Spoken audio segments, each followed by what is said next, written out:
Hello students, our new chapter is theory base of accounting.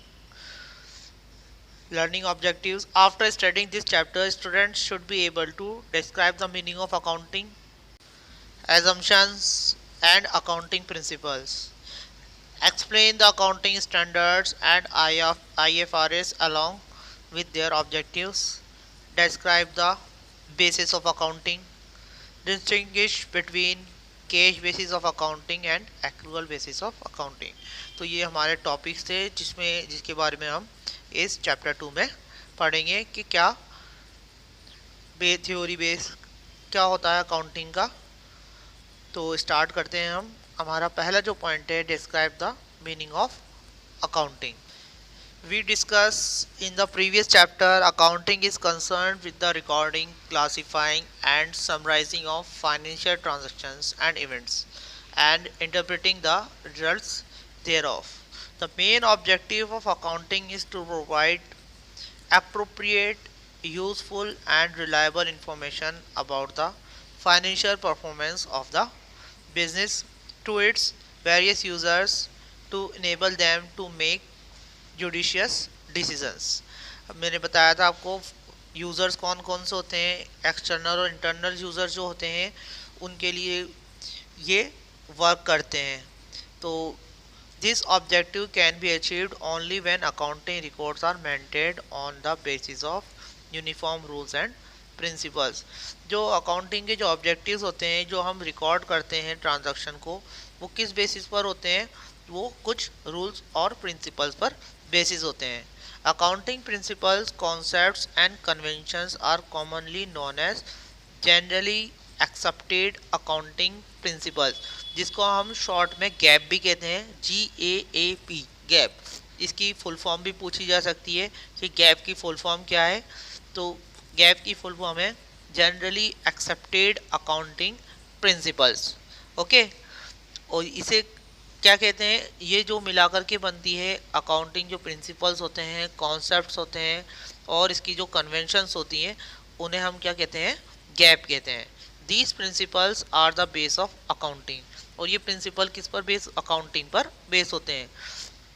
Generally accepted accounting principles refer to the rules और guidelines adopted for recording and reporting of business transactions in order to bring uniformity and consistency in the preparation and the presentation of financial statements। जो gap जो होता है उसमें क्या करते हैं? Accounting के रूल्स और गाइडलाइन को हम फॉलो करते हैं जब हम अपने बिजनेस ट्रांजैक्शन को रिकॉर्ड करते हैं तब। These principles have evolved over a long period of time on the basis of experience of the accountants, customers, legal decisions, etc., and are generally accepted by the accounting professional। जो हम accounting के principles और regulation होते हैं वो follow करते हैं जब हम बिजनेस ट्रांजैक्शन को रिकॉर्ड करते हैं। जो हमारे प्रोफेशनल्स होते हैं, किसके लिए? कस्टमर्स, लीगल डिसीजन जो हम लेते हैं वो इन्हीं प्रिंसिपल को ध्यान में रखकर लेते हैं। तो अकाउंटिंग का ये जो हमारे पास रूल्स, रेगुलेशंस, एजम्पशंस, कन्वेंशंस जो भी होती हैं, हम इन्हें क्या कहते हैं? गैप कहते हैं। गैप का पूरा नाम क्या है? Generally accepted accounting principles. ठीक है।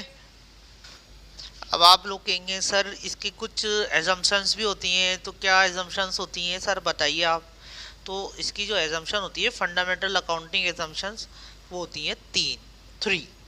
तो पहली जो एजम्पशन होती है ना कि अकाउंटिंग जो प्रिंसिपल्स होते हैं वो क्या मानकर, एजम्पशन मतलब क्या मान्यता है, क्या मान करके चलते हैं।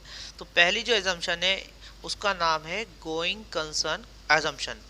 अब ये एजम्पशन क्या होती है? This concept assumes that the enterprise has an indefinite life or existence. It is assumed that the business does not have an intention to liquidate or to scale down its operation significantly.